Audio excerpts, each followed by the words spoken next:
Manuel des meilleures pratiques et des 8 modules de base. Bicycle Culture as Youth Civic and Sustainable Empowerment. Work Package 2. Formation des animateurs socio-éducatifs. Production intellectuelle. Première partie. Travailler avec la Déclaration européenne sur l'utilisation du vélo. 1. Introduction. Ce manuel a été élaboré dans le cadre du projet européen Bicycle, Bicycle Culture as Youth Civic and Sustainable Empowerment, la culture du vélo comme moyen d'autonomisation civique et durable des jeunes, financé par le programme Erasmus, plus au titre de la ligne d'action Erasmus Youth 2024 Youth TOG. Il vise à fournir aux animateurs socio-éducatifs et aux éducateurs un outil pratique pour promouvoir la participation civique des jeunes à travers l'utilisation du vélo comme moyen de transformation sociale, urbaine et politique. Le manuel est structuré en 2 parties. La première partie propose un guide pour travailler avec la Déclaration européenne sur l'utilisation du vélo.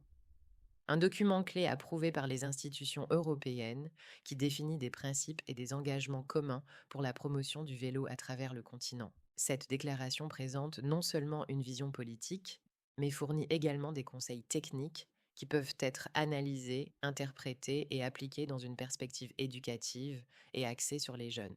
Au cours de la formation organisée en France du 19 au 23 mai 2025, un groupe de 24 animateurs socio-éducatifs issus de 6 pays européens a exploré le contenu de la déclaration à travers des méthodologies participatives et collaboratives. Travaillant en groupe, les participants se sont penchés sur les 8 articles de la déclaration, identifiant leurs idées fondamentales, proposant des exemples concrets de mise en œuvre et générant des idées sur la manière de transmettre ces connaissances aux jeunes dans des contextes locaux. Ce manuel compile cette expérience, organise ses résultats et fournit des outils pour reproduire et adapter ce processus éducatif dans différents territoires.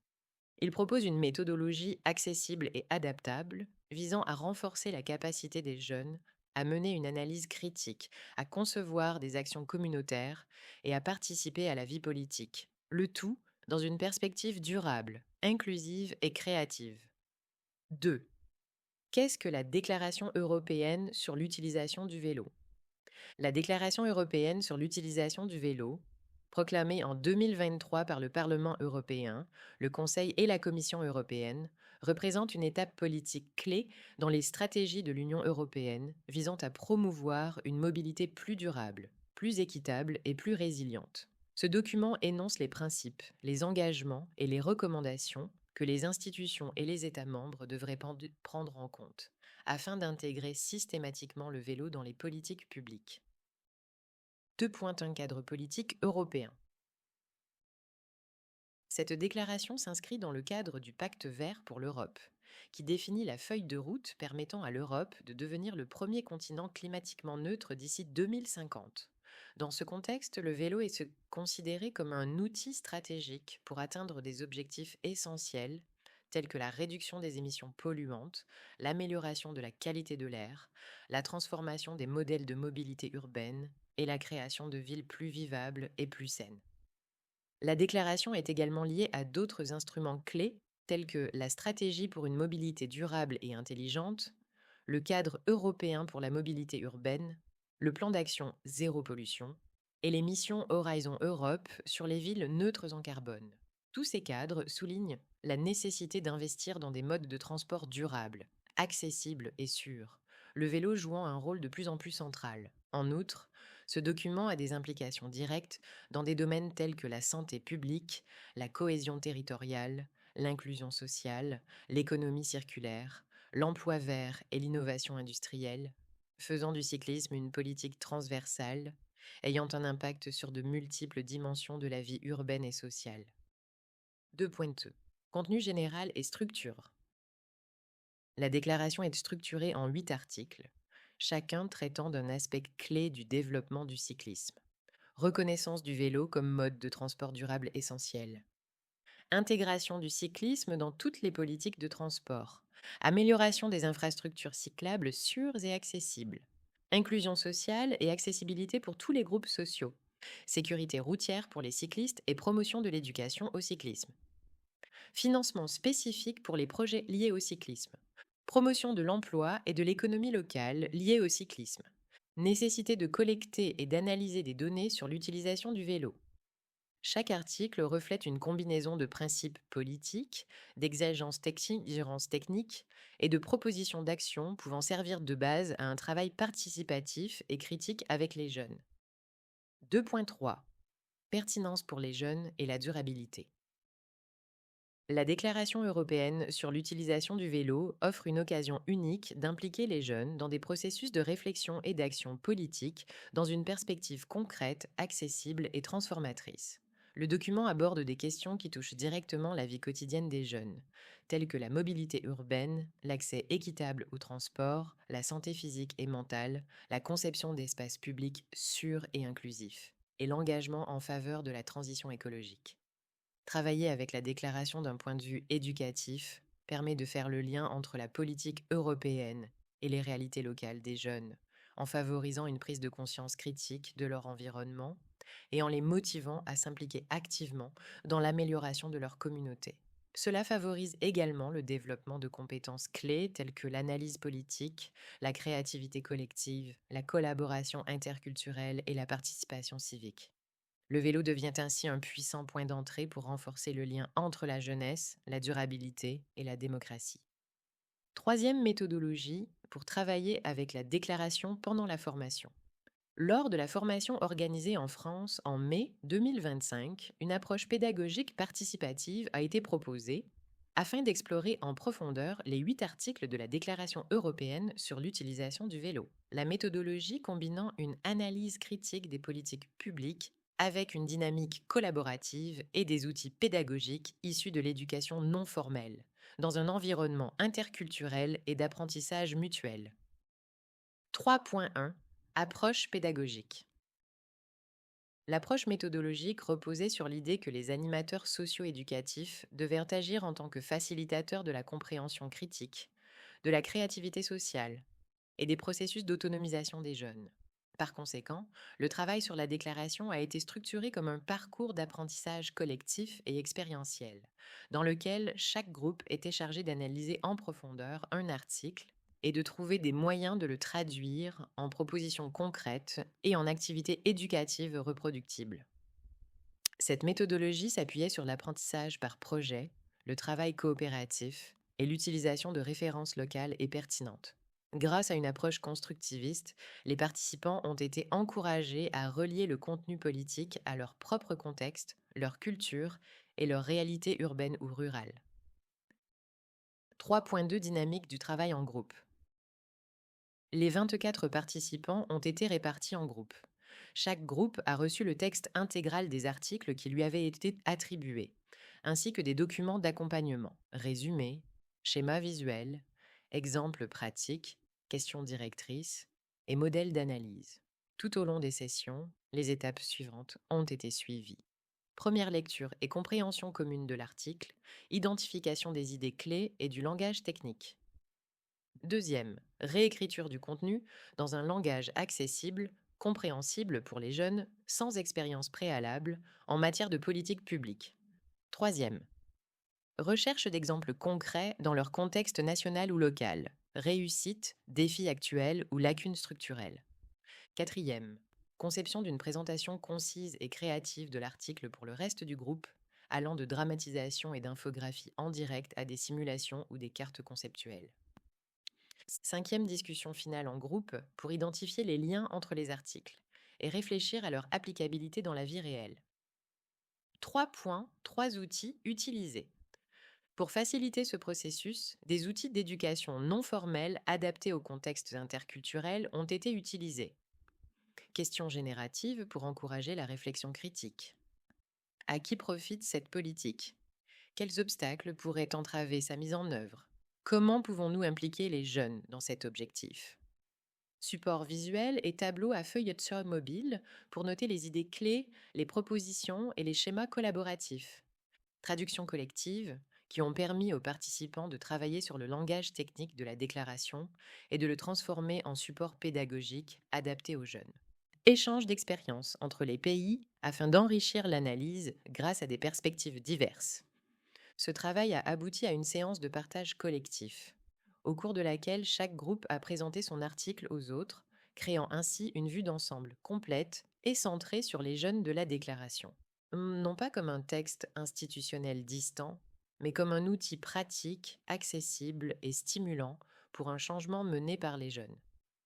Diverses techniques et ressources ont également été utilisées pour soutenir l'analyse collective des articles de la déclaration, à garantir une participation active et générer des résultats concrets. Vous trouverez ci-dessous quelques outils accompagnés d'exemples pratiques et de plateformes numériques recommandées pour la mise en œuvre. Exemples pratiques d'application. Exercice de cartographie urbaine axé sur le cyclisme. Les participants ont utilisé des cartes de leur ville pour identifier les pistes cyclables existantes, les endroits dangereux, les zones inaccessibles et les espaces présentant un potentiel.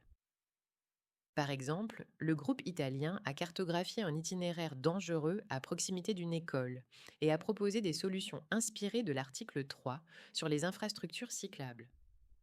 Analyse comparative de cas réels. Des politiques cyclables couronnées de succès ont été partagées, telles que le système de vélo public de Lisbonne ou les voies vertes belges. Les participants ont comparé ces modèles à la réalité de leur propre pays et ont discuté des éléments qui pourraient être reproduits. Outils numériques recommandés. Padlet, padlet.com. Utile pour créer des tableaux collaboratifs où les groupes peuvent publier des idées, des images, des diagrammes ou des liens. Utilisé pour recueillir des exemples de bonnes pratiques par article. Miro.com. Idéal pour les dynamiques de brainstorming visuel, les cartes conceptuelles partagées et la planification de projets. Peut être utilisé comme tableau blanc virtuel lors de sessions hybrides ou de suivi. Mentimeter, mentimeter.com, utilisé pour poser des questions interactives au groupe. Par exemple, quel article vous semble le plus difficile à mettre en œuvre dans votre pays? Et visualiser les réponses en temps réel. Canva, canva.com, utilisé par les groupes pour créer des infographies attrayantes résumant leur article et les actions proposées. Particulièrement utile pour communiquer des idées de manière accessible. Trello, trello.com, a servi de tableau de tâches pour aider les groupes à organiser les rôles, les délais et les ressources nécessaires. Google Workspace, Docs, Slides, Jamboard, les documents partagés et les tableaux blancs collaboratifs ont facilité la co-création de présentations, de résumés et de supports pédagogiques. Quatrième, analyse participative des 8 articles de la déclaration. Cette section propose une analyse pratique et accessible des 8 articles contenus dans la Déclaration européenne sur le cyclisme, réinterprétés dans une perspective éducative et axée sur les jeunes. Chaque article est examiné non seulement en termes de contenu politique, mais aussi comme une opportunité d'apprentissage qui peut être explorée avec les jeunes, afin de favoriser la réflexion sur la mobilité durable, l'inclusion et la responsabilité civique. L'analyse intègre des explications simplifiées, des instruments techniques pertinents et des exemples concrets de la manière dont ces principes ont été appliqués dans différentes villes et régions européennes. Elle comprend également des propositions d'activités conçues pour aider les animateurs socio-éducatifs à transformer ces articles en expériences d'apprentissage participative et attrayantes. Ces activités visent à encourager la pensée critique, la créativité et le sens de l'initiative chez les jeunes, leur permettant ainsi de faire le lien entre les objectifs politiques européens et les défis et possibilités quotidiens dans leur propre communauté. Ce faisant, cette section cherche à combler le fossé entre la politique et la pratique, en soutenant la transformation de déclarations abstraites en outils d'autonomisation locale et de participation démocratique grâce au cyclisme. Quatrième point, un article 1. Le vélo, un mode de transport durable essentiel. Le premier article de la déclaration reconnaît le vélo comme l'un des modes de transport les plus durables, les plus sains et les plus efficaces. Il souligne son potentiel pour réduire les émissions de gaz à effet de serre, contribuer aux objectifs climatiques de l'Union européenne, lutter contre la pollution atmosphérique et améliorer la qualité de vie dans les environnements urbains et ruraux. Le texte souligne également le rôle des transports dans la garantie de l'inclusion sociale et de l'accès équitable aux services essentiels, tels que l'emploi, l'éducation et les soins de santé. Pour atteindre ces objectifs, l'article encourage l'utilisation quotidienne du vélo par tous les groupes d'âge et dans toutes les zones géographiques, et appelle à l'intégration du vélo dans les politiques de mobilité et de durabilité à tous les niveaux de gouvernance. Il préconise des mesures visant à réduire la congestion urbaine et à atténuer les effets négatifs du trafic motorisé, tout en positionnant la mobilité active comme une stratégie clé pour améliorer la santé publique et faire progresser la justice sociale. Parmi les instruments techniques proposés figurent les plans de mobilité urbaine durable, PMUD, qui placent le vélo au centre de la planification, l'utilisation d'indicateurs d'émissions et de qualité de l'air pour suivre les progrès en matière de transfert modal, des programmes qui encouragent donc les déplacements actifs dans les écoles, les centres de santé et les lieux de travail, et la mise en œuvre de systèmes d'incitation, tels que des subventions pour l'utilisation du vélo ou le développement de parkings sécurisés. Exemple pratique. Espagne, Vitoria-Gasteiz.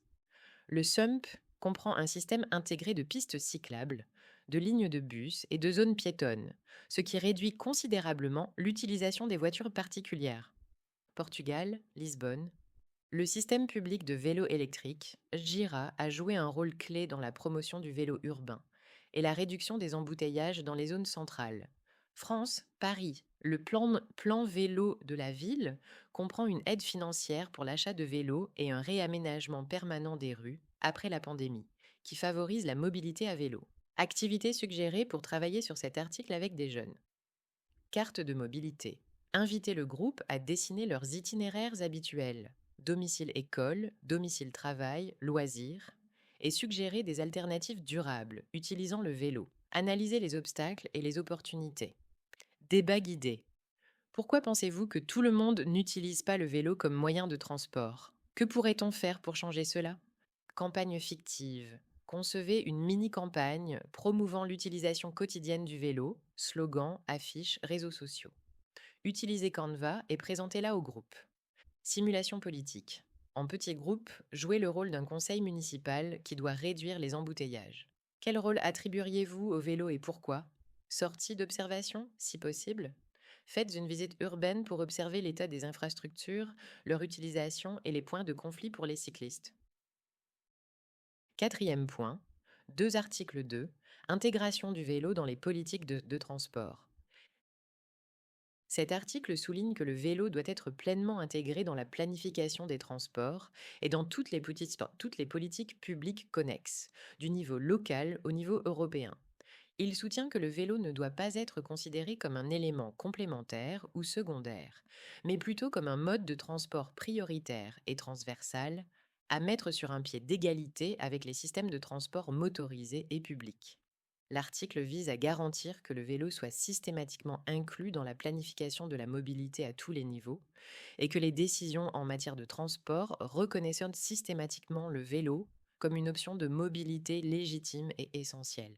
Il appelle également à une plus grande cohérence et coordination entre les domaines politiques tels que l'urbanisme, la protection de l'environnement, la santé publique et les transports. Pour soutenir ces objectifs, l'article recommande plusieurs mesures techniques, notamment l'inclusion du vélo dans les plans nationaux pour l'énergie et le climat, la coordination interministérielle entre les domaines gouvernementaux concernés, tels que les transports, le développement urbain, la santé et l'éducation, la création d'unités dédiées à la mobilité cycliste au sein des administrations locales et l'élaboration d'indicateurs communs pour évaluer l'étendue et l'efficacité de l'intégration du vélo dans les politiques publiques. Exemple pratique. Belgique. Le plan directeur cyclable de la Flandre intègre des objectifs liés à la mobilité, à la santé publique et au développement économique régional, avec une coordination interministérielle permanente. Pologne. Des villes comme Gdańsk ont intégré le vélo de manière transversale dans leur stratégie urbaine, en donnant la priorité aux connexions avec les centres de transport public. Espagne, Barcelone. La ville a intégré le vélo dans son plan Superil, Superbloc, qui réorganise les quartiers afin de réduire le trafic automobile, promouvoir le vélo et améliorer la qualité de vie. Activités suggérées pour travailler sur cet article avec des jeunes. Jeu de rôle, conseil municipal en séance plénière. Simuler une réunion de conseillers municipaux issus de différents départements, environnement, santé, transport, jeunesse, qui doivent décider comment intégrer le vélo dans leur politique. Utiliser des cartes avec des propositions et des défis. Détective politique. Vérifier si un plan de mobilité ou d'urbanisme de leur ville ou commune mentionne le vélo. Comment est-il intégré? Qu'est-ce qui manque? Présenter les résultats sous forme concise. Présentation, affiche, courte vidéo. Fresque numérique des connexions, avec Miro ou Padlet. Visualiser comment le vélo est lié à d'autres politiques. Dessiner un réseau reliant le vélo à la santé, l'environnement, le genre, la jeunesse, etc. Réfléchissez en groupe aux domaines qui sont plus ou moins liés. Concevez un ministère du vélo. Invitez les participants à concevoir une institution imaginaire chargée d'assurer l'intégration du vélo dans tous les secteurs.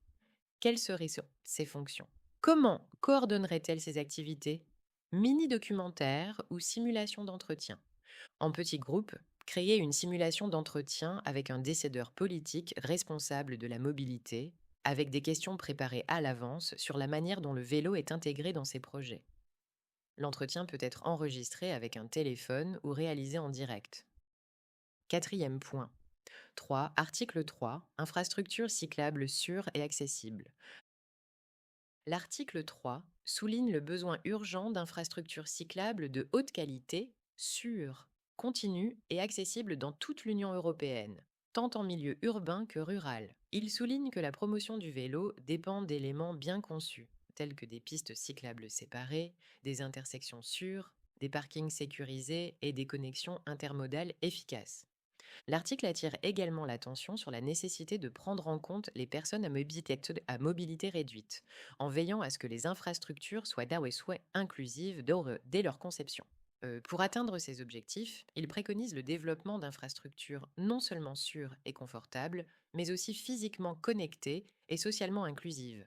Cela implique notamment d'éliminer les obstacles qui dissuadent les individus de faire du vélo, d'étendre la portée des réseaux cyclables au-delà des centres-villes, afin de relier différentes régions et d'intégrer les principes d'accessibilité universelle et de sécurité routière à chaque étape du processus de conception et de mise en œuvre.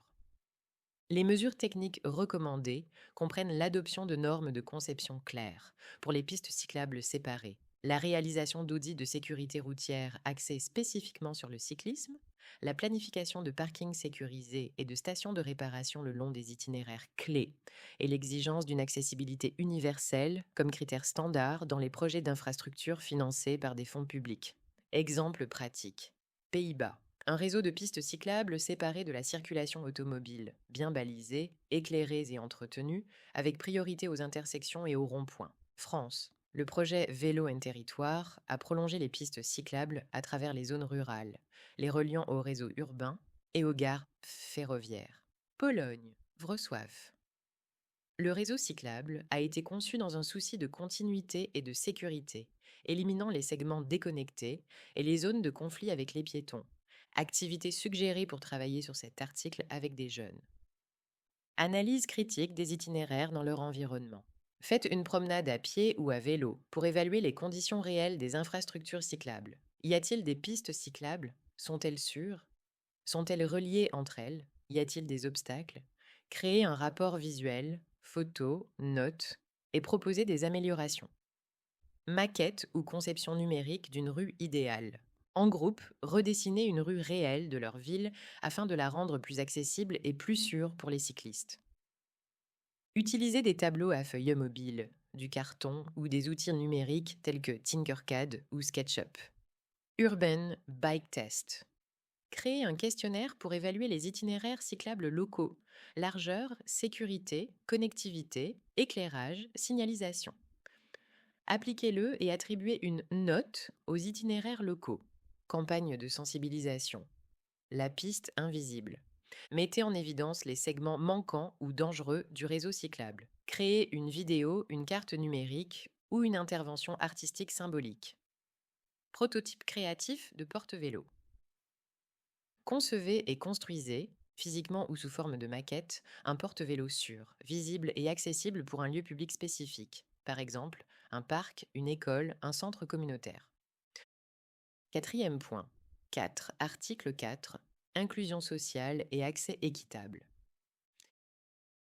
Cet article met en avant le rôle du vélo comme outil puissant d'inclusion sociale, reconnaissant que l'accès au transport est fondamental pour garantir des droits essentiels tels que l'emploi, l'éducation, les soins de santé et la participation active à la vie sociale.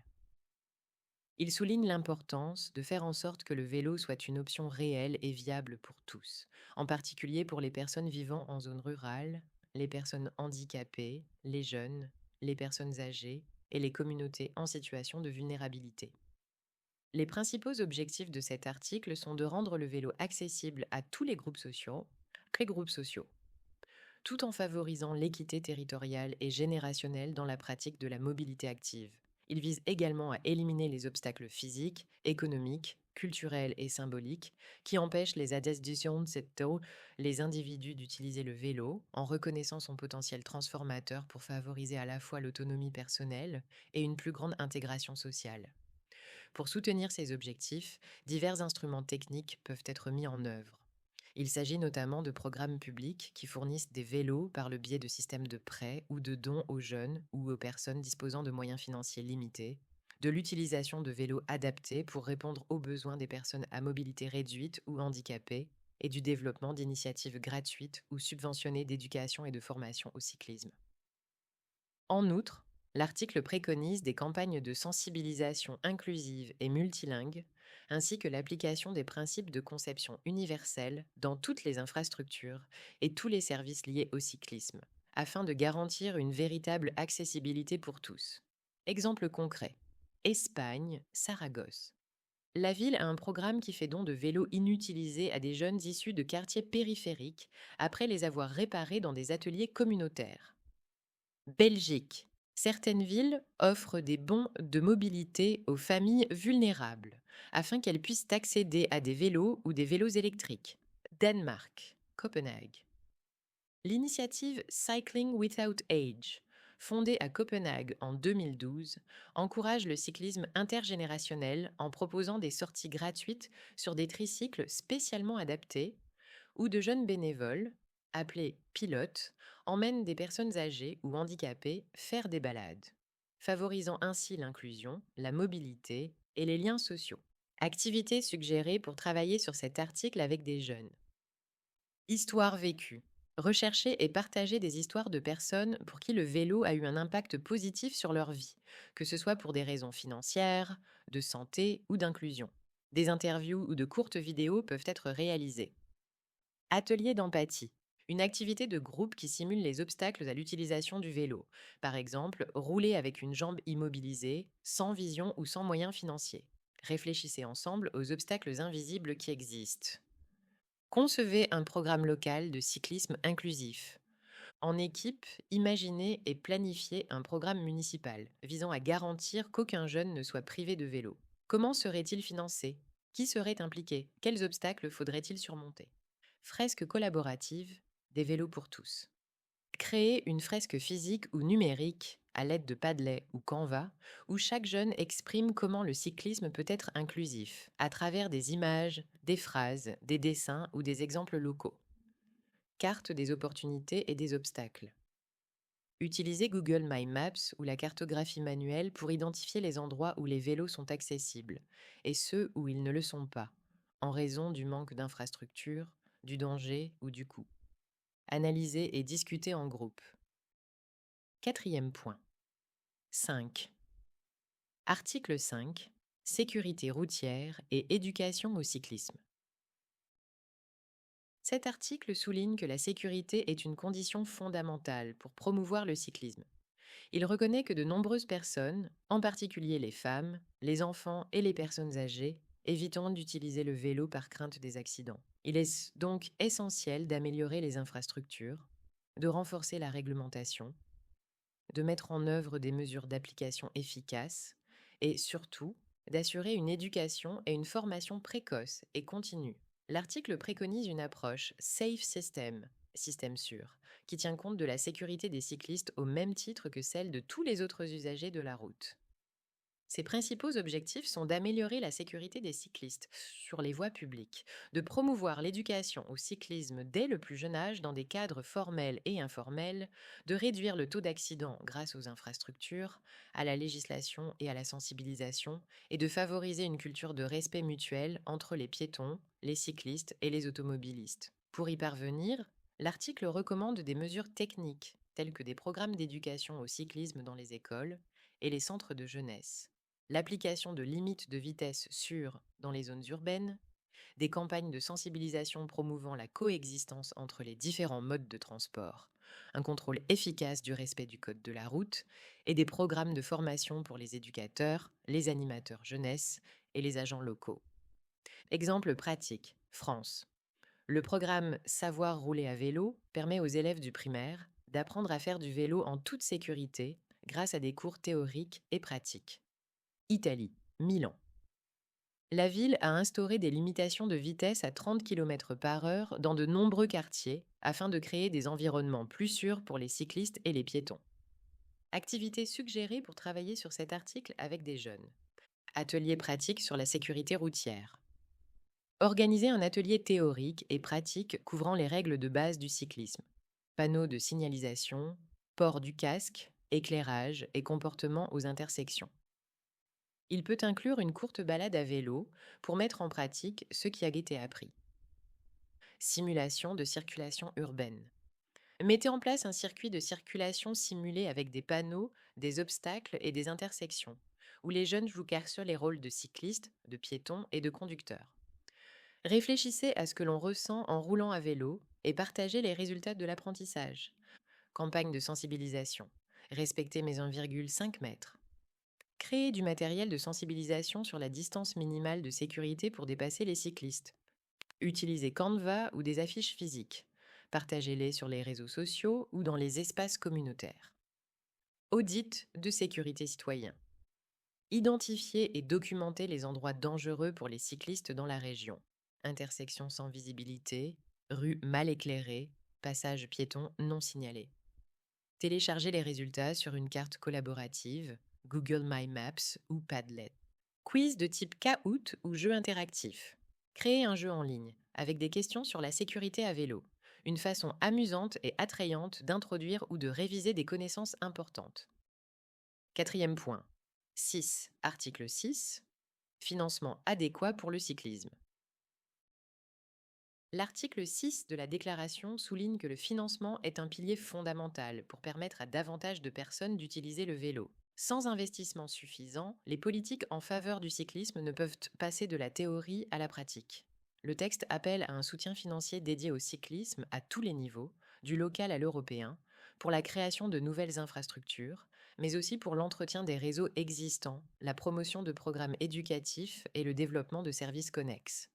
Les principaux objectifs de cet article sont de garantir un financement structuré, stable et suffisant pour le développement du cyclisme, d'encourager l'intégration du cyclisme dans les budgets consacrés à la mobilité, à la santé, à l'éducation et à l'environnement, de promouvoir l'utilisation efficace des fonds européens, tels que le FEDER ou Horizon Europe, dans les projets liés au cyclisme, et de garantir l'entretien et la modernisation des infrastructures existantes.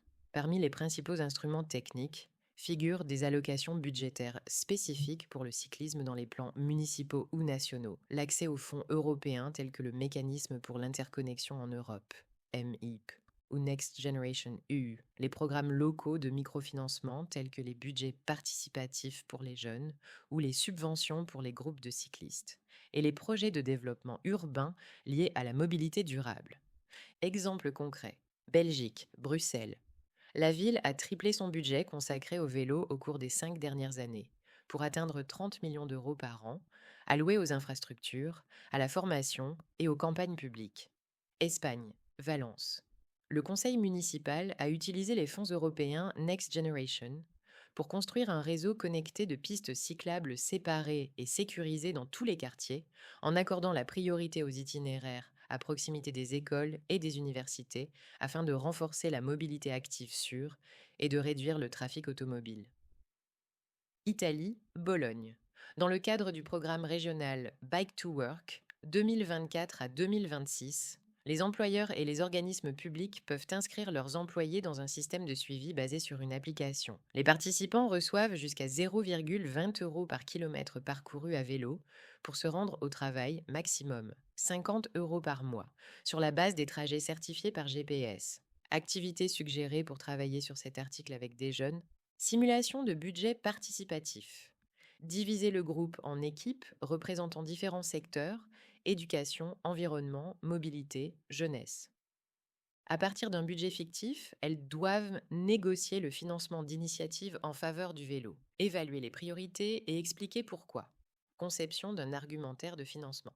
En petits groupes, développer une idée de projet cycliste local, par exemple un parc à vélo, un atelier de réparation, une campagne éducative.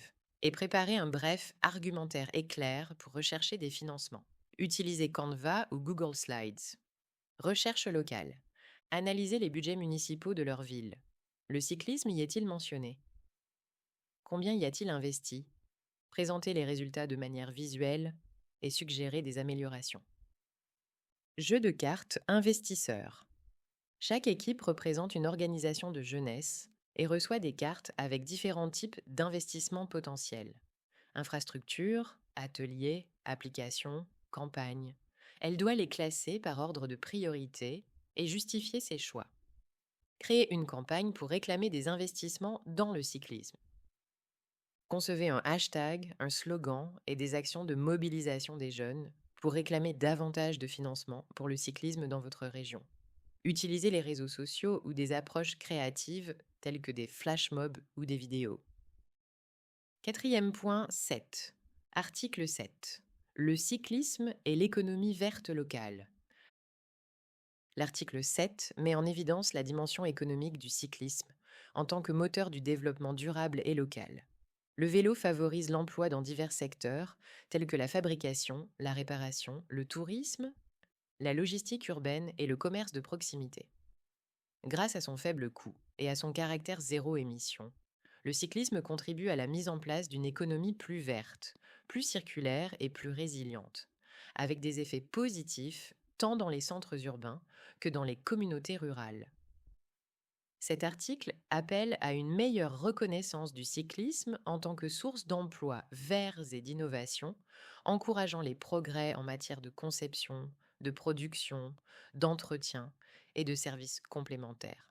Il promeut également le cyclotourisme comme une opportunité stratégique pour le développement rural et préconise l'expansion des modèles logistiques basés sur le vélo dans les villes. Pour soutenir ces objectifs, une série d'outils sont proposés.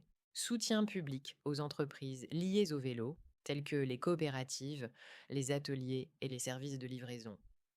Avantages fiscaux pour les entreprises qui adoptent le vélo dans leurs activités, formation professionnelle en mécanique vélo et cyclotourisme, et stratégies touristiques régionales alignées sur les réseaux cyclables européens tels que Eurovélo.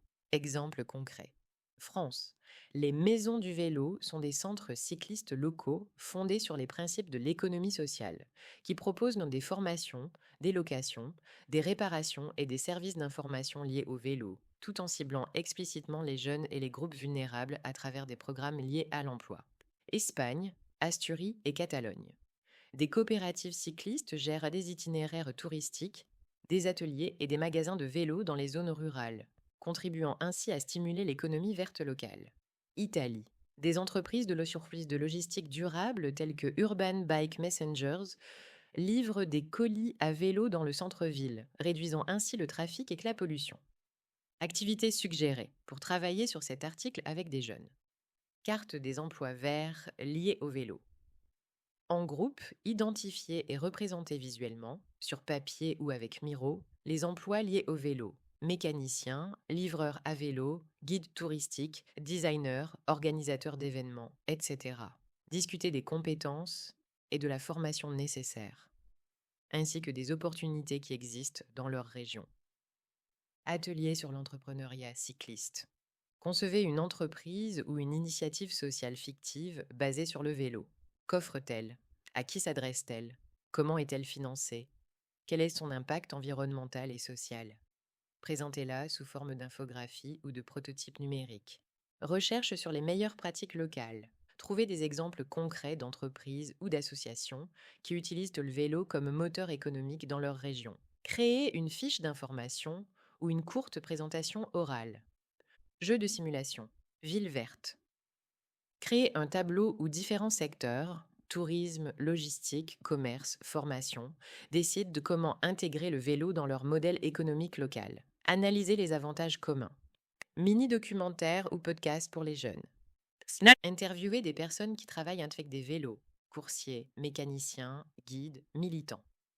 Produisez une courte vidéo ou un enregistrement audio racontant leurs histoires et les reliant au développement durable. Quatrième point, 8. Article 8. Collecte de données et suivi des politiques.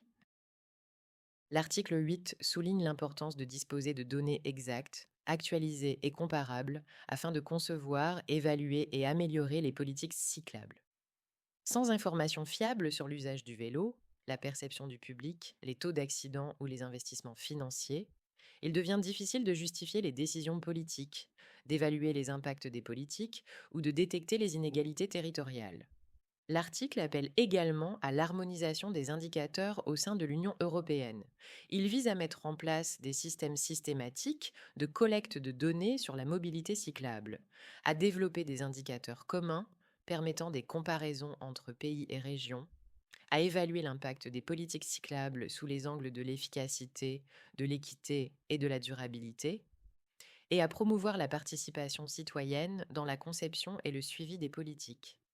Les outils techniques proposés incluent des compteurs automatiques de vélos dans les rues, sur les itinéraires ou aux entrées des villes, des enquêtes régulières sur les habitudes de mobilité réalisées en présentiel ou en ligne, des observatoires de la mobilité et des plateformes de données ouvertes, des indicateurs harmonisés au niveau européen couvrant l'usage, la sécurité, les investissements et la perception publique. Exemple pratique. France.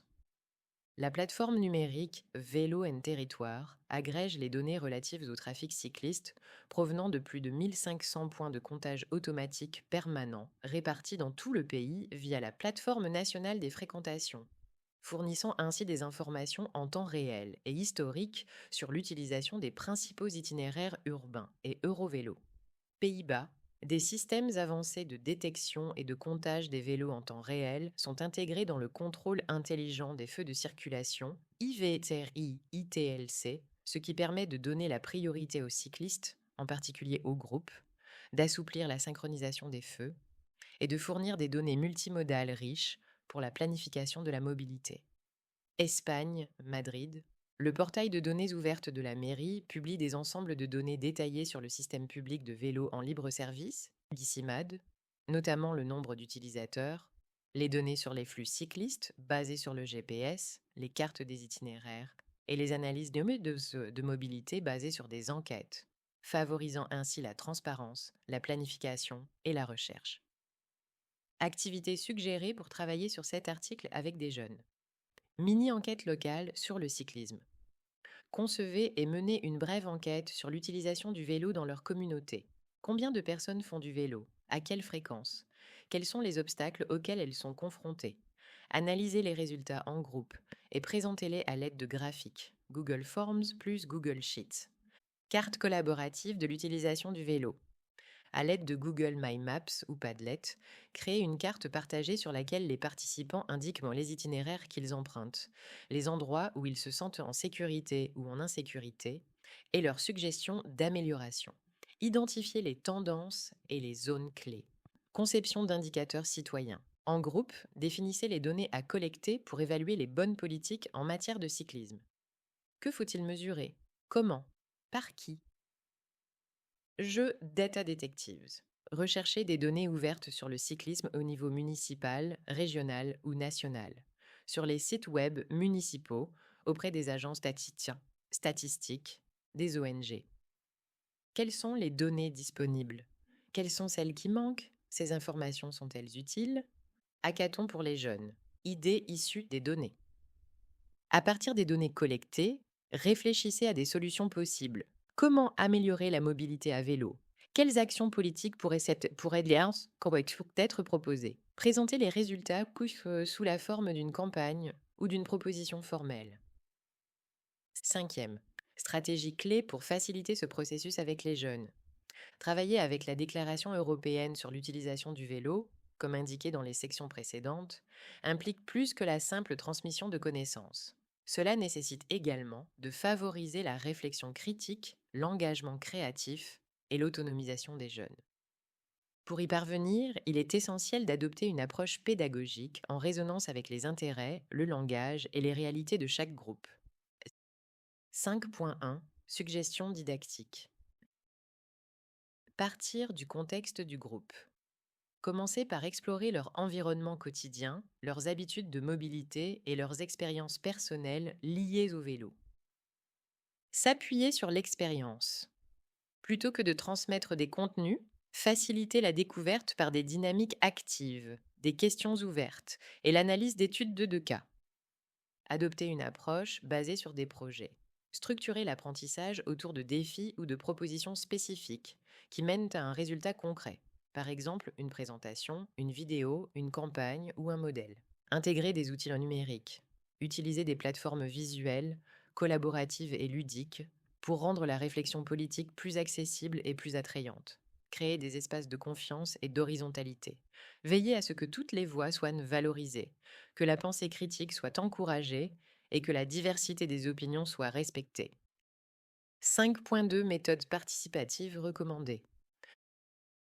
Brainstorming visuel à l'aide de Miro ou de tableaux à feuilles mobile pour activer les connaissances préalables ou définir des concepts clés tels que la durabilité, la sécurité ou l'inclusion. Galerie d'idées, exposition d'affiches, de dessins, de slogans ou de propositions de groupe avec circulation libre et vote participatif. Débat mur à mur. Activité physique où les participants se positionnent dans la salle en fonction de leur accord ou de leur désaccord avec des déclarations provocantes sur le cyclisme, suivies d'une discussion ouverte et d'une argumentation. Cartographie collective, création collaborative de cartes de leur région, mettant en évidence les pistes cyclables, les obstacles, les opportunités et les espaces souhaités. Technique de jeu de rôle, simulation de réunion du conseil municipal, de débats entre les parties prenantes ou d'entretiens avec des fonctionnaires afin de développer l'empathie avec différents acteurs sociaux. 5,3 S'adapter aux différents profils des jeunes. Travailler avec la Déclaration européenne sur l'utilisation du vélo avec les jeunes va au-delà du simple partage de contenu politique. Cela implique de générer des processus de réflexion critique, d'interprétation créative et d'autonomisation civique. Afin d'impliquer les jeunes de manière significative, les éducateurs et les animateurs socio-éducatifs doivent adopter une approche pédagogique qui réponde à leurs intérêts, à leur langue, à leurs expériences et à leur réalité sociale.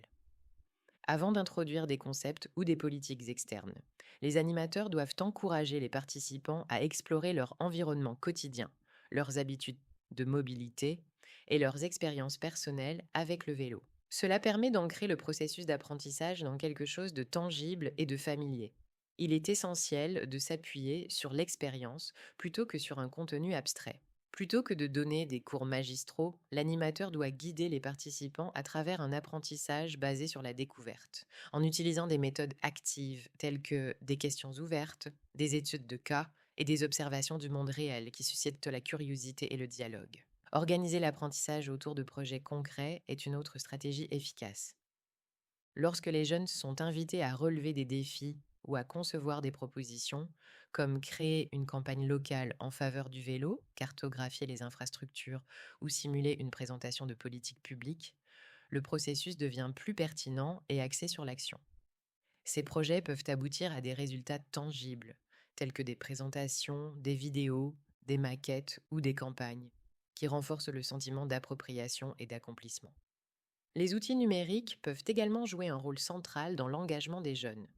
Des plateformes telles que Canva, Miro, Google Forms ou Padlet peuvent être utilisées pour co-créer des supports visuels, partager des idées de manière collaborative et gamifier des contenus complexes.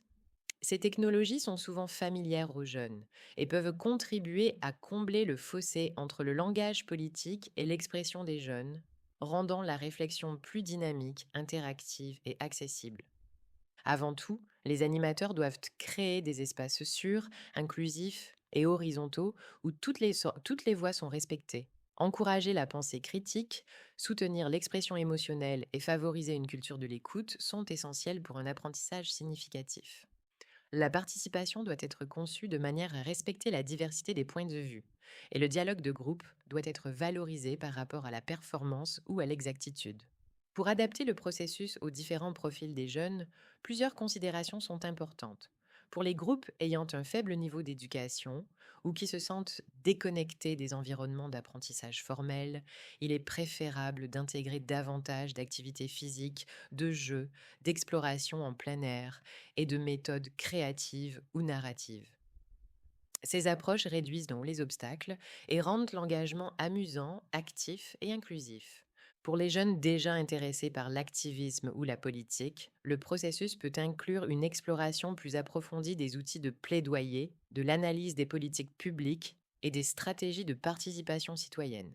Ces jeunes pourraient être particulièrement attirés par les débats, la conception de campagnes ou les simulations de négociations civiques, où ils peuvent tester leurs idées et renforcer leur capacité d'action. Pour les jeunes plus enclins à la technique ou plus compétents en matière numérique, les animateurs peuvent leur offrir la possibilité de travailler avec des plateformes numériques et l'analyse de données. Ces participants pourraient apprécier des tâches telles que la cartographie des infrastructures, l'évaluation des budgets locaux ou la conception de recommandations politiques à l'aide d'outils tels que Google My Maps, Trello ou des tableurs collaboratifs. Dans les groupes présentant une forte diversité culturelle ou linguistique, l'accent doit être mis sur l'inclusivité dans la communication. Cela signifie qu'il faut s'appuyer davantage sur des supports visuels, des vidéos, l'expression physique et des exercices de traduction collaborative. Les activités doivent être conçues de manière à minimiser les barrières linguistiques et à créer de multiples points d'entrée pour la participation, indépendamment de la maîtrise verbale. Dans tous les cas, l'animateur joue un rôle central, non seulement dans la transmission du contenu, mais aussi dans l'interprétation de l'énergie et des besoins du groupe, l'ajustement du rythme des sessions, la création d'un espace émotionnel et la garantie d'un processus d'apprentissage à la fois transformateur et agréable. Lorsque cela est fait avec soin et créativité, le travail autour de la déclaration devient un outil puissant pour l'éveil civique, le renforcement de la communauté et l'imagination démocratique. 6. Conclusion. La formation organisée en France n'a pas seulement été un espace d'apprentissage technique, mais aussi une expérience collective dynamique et transformatrice. Elle a permis des échanges interculturels, une inspiration mutuelle et une réflexion commune sur la manière dont le vélo peut servir de catalyseur pour l'engagement civique et le développement durable. En travaillant ensemble sur la Déclaration européenne sur l'utilisation du vélo, les participants ont mieux compris comment les politiques européennes de haut niveau peuvent être transposées au niveau local, en traduisant des principes abstraits en stratégies concrètes et réalisables, pertinentes pour la vie quotidienne des jeunes. Tout au long du cours, les participants ont développé des compétences clés dans des domaines tels que l'éducation à la citoyenneté, la conscience écologique, la participation politique et la résolution collaborative de problèmes. Ils se sont exercés à l'écoute active, à la pensée critique et à la communication créative, tout en participant à des analyses de groupe, des simulations et des activités basées sur des projets. Ces expériences leur ont permis d'intérioriser les outils et les méthodologies présentées comme des ressources pratiques à adapter et à appliquer au sein de leur propre communauté. L'un des principaux enseignements tirés de cette formation a été la reconnaissance du vélo, comme étant plus qu'un simple moyen de transport. Les participants l'ont identifié comme un outil puissant et polyvalent, favorisant l'inclusion, l'autonomisation et la transformation sociale. Qu'il s'agisse de lutter contre les inégalités en matière de mobilité, de promouvoir la santé publique ou de dynamiser les économies locales, le vélo est apparu comme un symbole d'accès démocratique et de citoyenneté écologique. De plus, l'ancrage de la formation dans des approches d'éducation non formelle a créé un environnement d'apprentissage inclusif, participatif et adapté aux besoins individuels. Des méthodes créatives, telles que des jeux de rôle, des exercices de cartographie, des récits numériques et des expressions artistiques, ont permis aux participants de se familiariser avec le contenu de manière personnelle et significative. L'accent mis sur l'apprentissage par l'expérience et le protagonisme des participants a permis à chacun de trouver son propre point d'entrée dans le contenu, favorisant ainsi un sentiment d'autonomie, d'utilité et d'appartenance.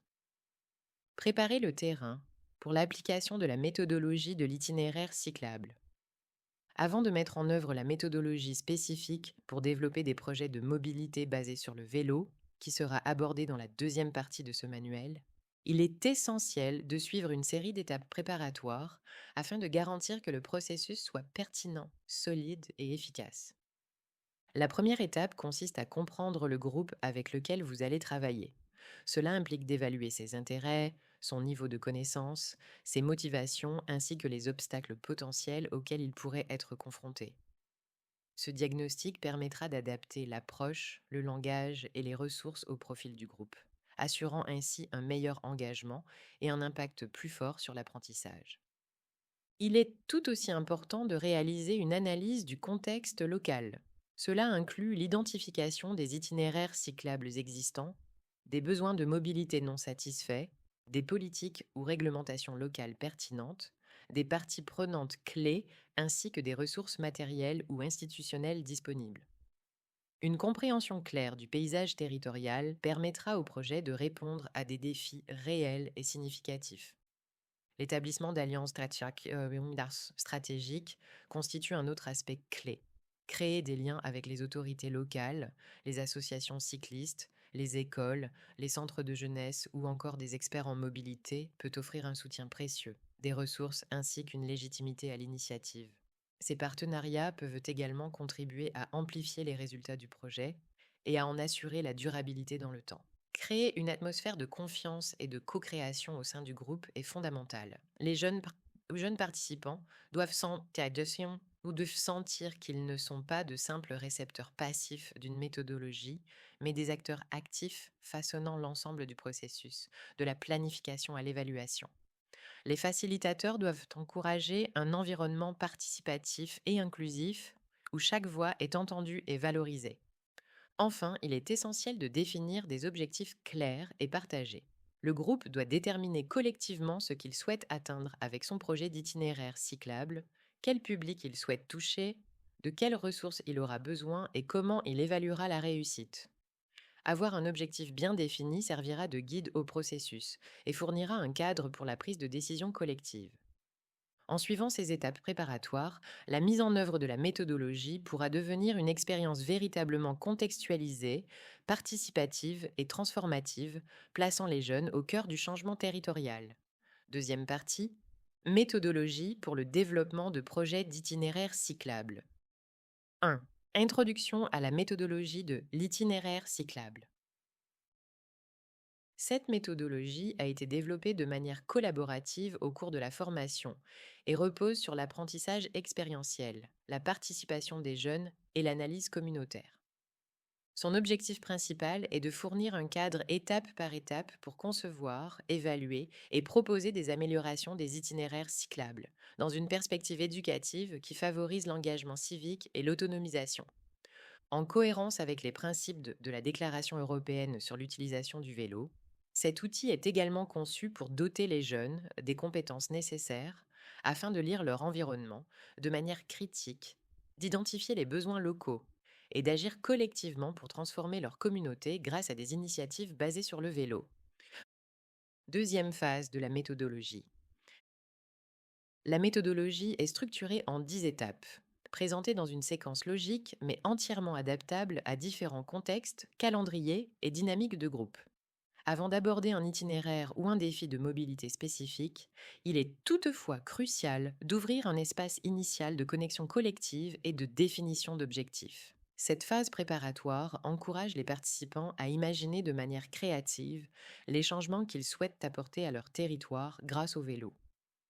En s'engageant dans une réflexion et une imagination ouverte, les jeunes commencent à cultiver une vision partagée de la transformation. Ce processus stimule non seulement la créativité et la motivation, mais renforce aussi la cohésion du groupe en permettant aux participants d'échanger leurs rêves, préoccupations et aspirations. Ce faisant, il garantit que le projet repose sur leurs valeurs personnelles, les réalités locales et leurs ambitions collectives.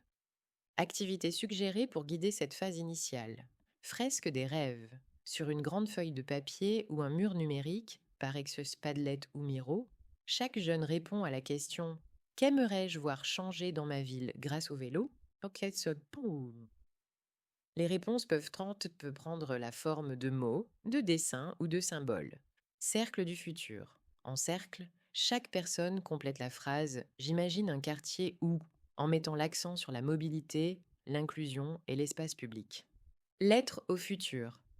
Les participants écrivent une lettre datée de l'an 2035, décrivant comment leur environnement a changé grâce au projet qu'ils commencent aujourd'hui. Une fois cette phase de construction de vision et de motivation collective achevée, le groupe peut passer à l'application de la méthodologie, décrite à l'annexe 1. Il s'agit d'un guide étape par étape destiné à accompagner les jeunes dans le processus de conception, d'analyse et d'amélioration d'itinéraires cyclables, tout en reliant leur travail aux objectifs plus larges de participation civique et aux politiques européennes de mobilité durable. Identification de l'itinéraire. Le groupe commence par choisir un itinéraire spécifique à analyser ou améliorer. Cela inclut la définition de ses caractéristiques de base, localisation, distance, niveau de difficulté et objectifs prévus, par exemple. Trajet scolaire, loisirs, accès aux services publics. Les connaissances de communautaires et les cartes numériques ou papier, comme OpenStreetMap ou Google Maps, sont mobilisées à cette étape. Les participants peuvent choisir un itinéraire qu'ils utilisent régulièrement ou identifier un itinéraire présentant un défi de mobilité locale. Organisation de balades collectives. Pour créer une expérience partagée et favoriser un sentiment d'appropriation, les participants organisent une sortie collective sur l'itinéraire choisi. Amis, membres de la famille ou pères de leur école ou centre de jeunesse peuvent être invités. Cette activité permet de recueillir de premières impressions, d'observer l'interaction des autres avec l'espace et de commencer à construire une communauté autour du projet. Documentation photographique de l'itinéraire. Pendant la balade, les participants prennent des photos pour documenter à la fois les aspects positifs et problématiques de l'itinéraire. Une attention particulière est portée à des éléments tels que la continuité des pistes cyclables, la sécurité aux intersections, la signalisation, l'éclairage, l'état de la chaussée et l'accessibilité générale. Ces images serviront ensuite d'outils visuels pour l'analyse, les présentations ou le plaidoyer. Évaluation collective des problèmes. À partir des photos et des observations personnelles, le groupe engage une discussion structurée pour identifier les principaux problèmes et réfléchir à leur lien avec les 8 articles de la Déclaration européenne sur l'utilisation du vélo. Par exemple, l'absence de traversée sécurisée peut se rapporter à l'article 3, infrastructure, tandis que le manque de signalisation adaptée peut relever de l'article 4, inclusion. Conception d'un outil d'évaluation.